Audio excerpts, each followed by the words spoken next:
আসসালামু আলাইকুম। আজ আমি আপনাদের সাথে শেয়ার করছি পুরান ঢাকার নাজিরা বাজারের বিফ তেহারির রান্নার রেসিপি। এই রেসিপিটা সহজভাবে মশলা তৈরি সহ বাবুর্চি স্টাইলে আপনাদের সাথে শেয়ার করছি। চলুন তাহলে দেখে নেওয়া যাক। এবার আমি কিছু আস্ত 10 পদের মশলা নিয়েছি। এই মশলাগুলি আমরা রোস্ট করব। এই জন্য শুরুতে হাতে নিয়েছি 4 থেকে 5টা কাবাব চিনি, রয়েছে লবঙ্গ, আরও রয়েছে সাথে স্টার মশলা, পাশাপাশি এর রয়েছে একটি বড় সাইজের শাহী এলাচ, আর এই যে দেখতে পাচ্ছেন একটি জায়ফল ভেঙে অর্ধেকটা নিয়েছি, সাথে নিয়েছি ছোট এলাচ।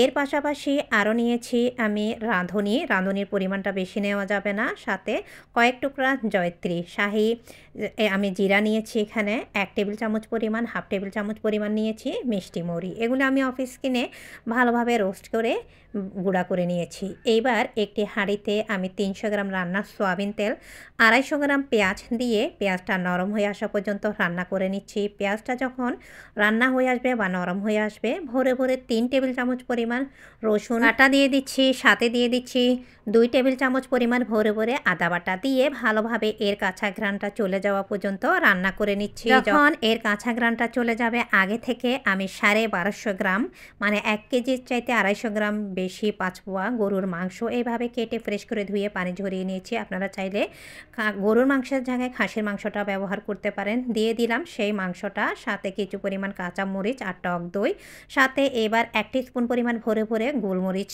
গুঁড়া, যেটা আমি আস্ত মশলার সাথে অ্যাড করিনি যেহেতু গুঁড়াটা আমার কাছে ছিল। এইবার যে আস্ত মশলা আমি রোস্ট করে গুঁড়া করেছি সেখান থেকে দিয়ে দিচ্ছি 1.5 টেবিল চামচ পরিমাণ, দিয়ে এই মাংসগুলি ভালোভাবে এখন কষিয়ে নিচ্ছি।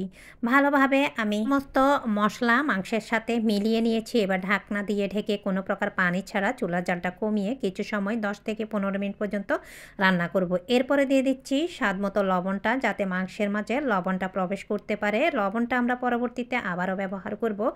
টক দই যে পাত্রে নিয়েছিলাম সেটা ধোয়া কিছুটা পানি দিয়ে দিলাম। পানিটা দিয়ে এবার আমরা এই গরুর মাংসটা 98% পর্যন্ত রান্না করে নিয়েছি। এই রান্নার সময় অবশ্যই আমরা ধাপে ধাপে 2 বার যেহেতু লবণ ব্যবহার করব, সেটা অবশ্যই বুঝে ব্যবহার করবেন। শুরুতে আমরা কিছুটা গরুর মাংসের মাঝে যাতে করে লবণ প্রবেশ করে সেজন্য লবণ অ্যাড করেছি। এইবার মশলা থেকে আমরা গরুর মাংসটা আলাদা করে যে হাঁড়িতে মশলা রয়েছে সেই হাঁড়িতে আগে থেকে আমি সেম পরিমাণ মানে 5 পোয়া পরিমাণ চিনি গুঁড়া পোলাওর চাল ধুয়ে পানি ঝরিয়ে নিয়েছি। সমস্ত চিনি গুঁড়া পোলাওর চাল আমি সেই মশলার মাঝে দিয়ে এবার স্বাদ মতো লবণ।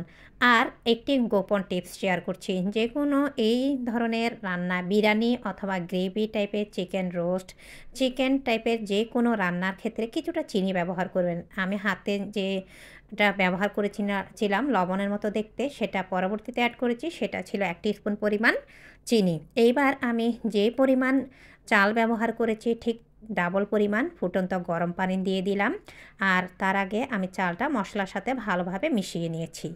এইবার আমি মিশিয়ে নিয়ে লবণটা একটু টেস্ট করব, পাশাপাশি ঢাকনা দিয়ে ঢেকে ততক্ষণ রান্না করব যতক্ষণ না পর্যন্ত চাল এবং পানি রান্না হয়ে গায়ে গায়ে মাখা মাখা হয়ে না আসে। এই তো এরই মাঝে মোটামুটি কি মাখা মাখা হয়ে এসেছে।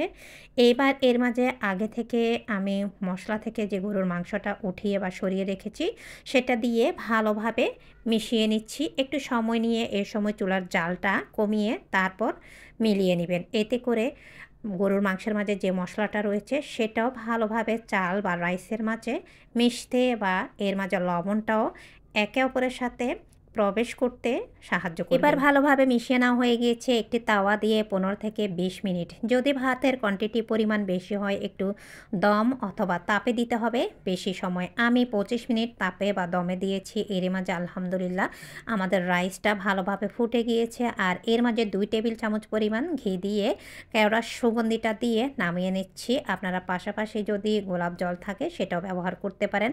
আর 5 মিনিট মতো আমি দমে রেখেছি। এই তো এর মাঝে আমাদের তৈরি হয়ে গেল পুরান ঢাকার নাজিরা বাজারের সহজ মশলায় বাবুর্চি স্টাইলে অসম্ভব মজার এই বিফ তেহারি। এই তো আলহামদুলিল্লাহ এতটাই মজার, বাসায় তৈরি না করলে বুঝতে পারবেন না। আর এখানে আমি কোনো প্রকার আস্ত এলাচ এবং তেজপাতা ব্যবহার করিনি। আর মাংসটা দেখতে পাচ্ছেন একদমই খুলে খুলে আসছে। আলহামদুলিল্লাহ খেতে কিন্তু অসম্ভব মজার। বাসায় একবার হলেও আপনারা এই রেসিপিটা ট্রাই করতে পারেন। সব কিছু মিলিয়ে আজকের ভিডিও এই পর্যন্ত। সবাই ভালো থাকবেন। আসসালামু আলাইকুম।